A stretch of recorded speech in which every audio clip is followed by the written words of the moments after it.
Ang hirap ng buhay dito sa ibang bansa.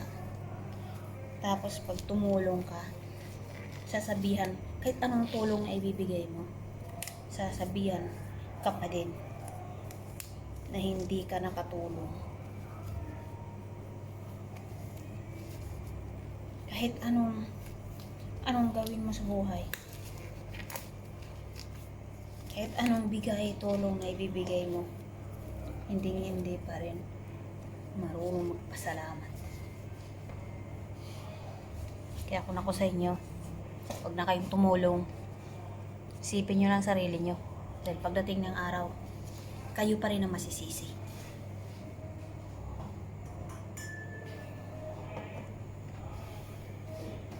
May mga tao talaga na gusto nila sila lang yung tutulungan.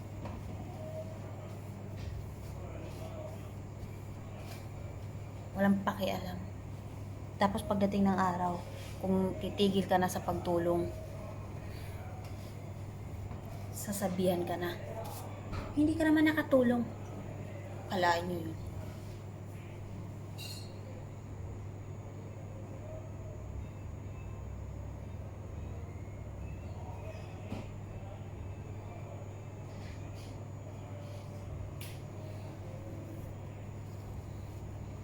Napakahirap. Yung ikaw na lang yung laging naghahabol. Ikaw na lang yung maya gumawa ng paraan para matulungan. Tapos hindi ma-appreciate yung bawat tulong na binigay mo.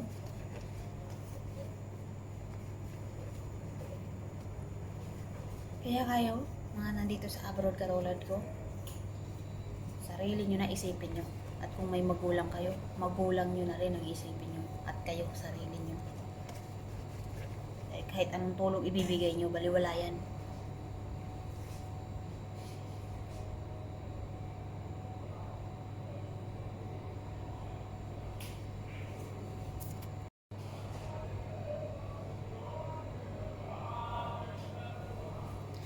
Nasa tindahan ako ngayon.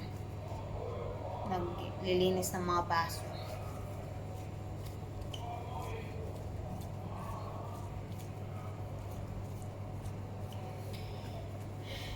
Napakaliit na bagay.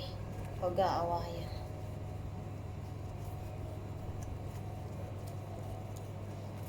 Alam nyo ba na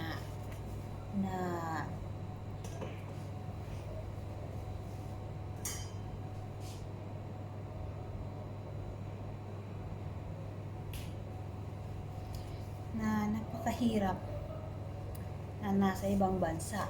Tapos, meron kang mga tao sa Pinas na napaka-chismosa. Tapos, hindi marunong umintindi.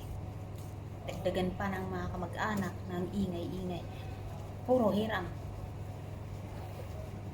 Hindi naman ako nag-ano dito sa ibang bansa.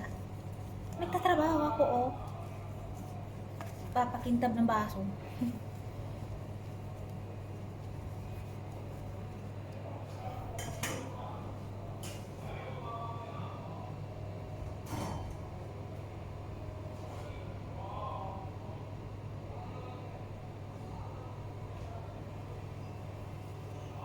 Tapos pag hinindian mo, ikaw yung pagagalitan sa kesyo.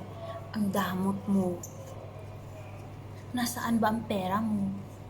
Kita mo. Pati pa yung kakalkalin. Ano naman ngayon kung saan ko ilalagay yung pera ko? Pera ko naman yun.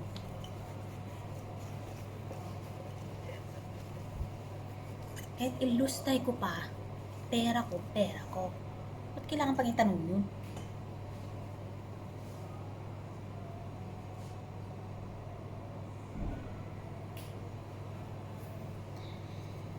Hindi ko kailangan magpaliwanag kung saan ko ginastos yung pera ko. Kung sino ang tinutulungan ko. Hindi ko kailangan magpaliwanag sa inyo. Kasi kapag kasi ganito yun eh. Pag may nag-text o pag nag-text sila, kung hindi hingi, hiram. At kung sabihin mo naman na wala akong pera, kasunod nun ano? Bakit? Saan bang pera mo? Saan mo ba ginagamit? Pakialam mo.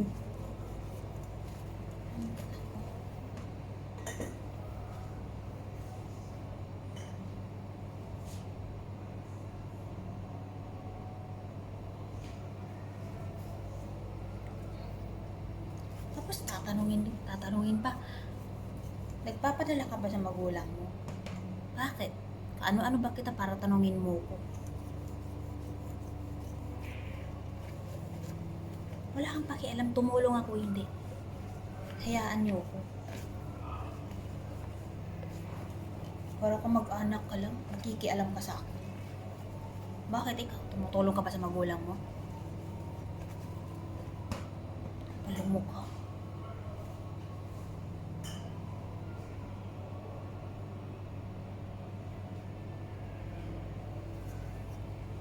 Ako pa talaga ha? Ako pa talaga tatanungin kung saan yung pera ko. Kung tinutulungan ko pa magulang ko, pakialam mo. Ikaw nga, hindi ka tumutulong sa magulang mo, hindi naman ako nakikialam sa'yo. Hindi nga ako nangihiram sa'yo, hindi nga ako nagtitext sa'yo.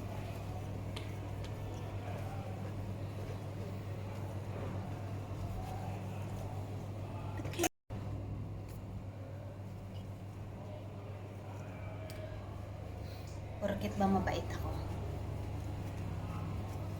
Kaya ginaganyan niyo ako? Mabait kasi ako eh. Nagpahinga ako saglit.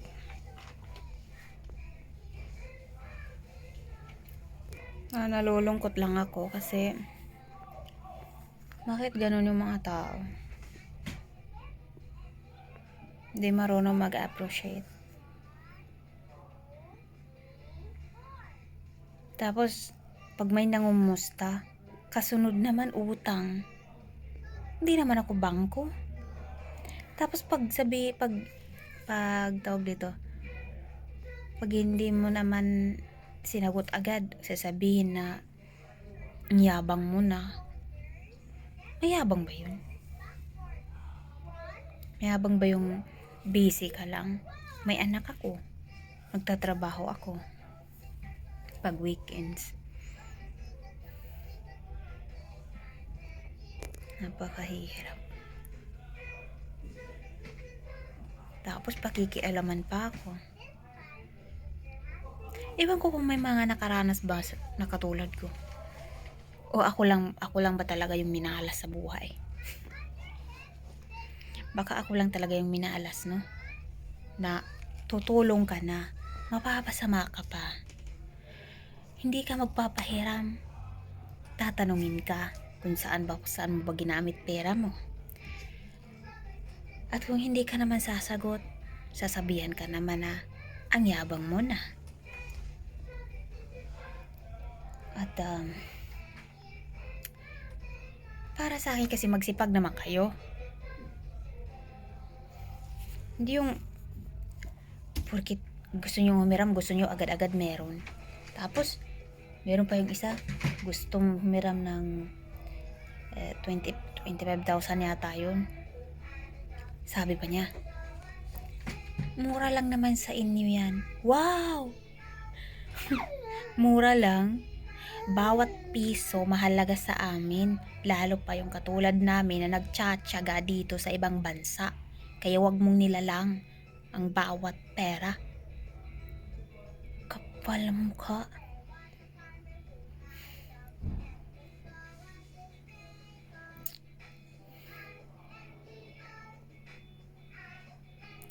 Kumukulo talaga yung dugo ko. Baka mauna pa akong mamatay sa'yo.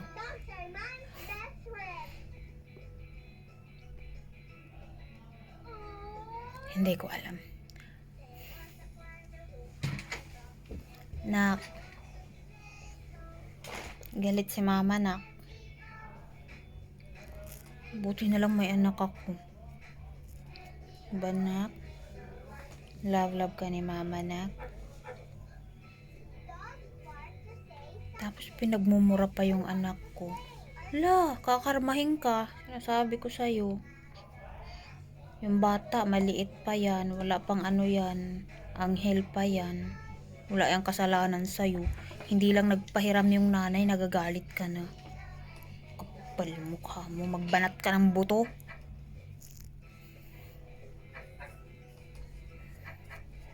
Nak. Nak, manood ka dun, nak. Nak, magtrabaho na ulit si mama, nak. Magpahinga lang si mama saglit, nak. Ayun, naglalaro siya.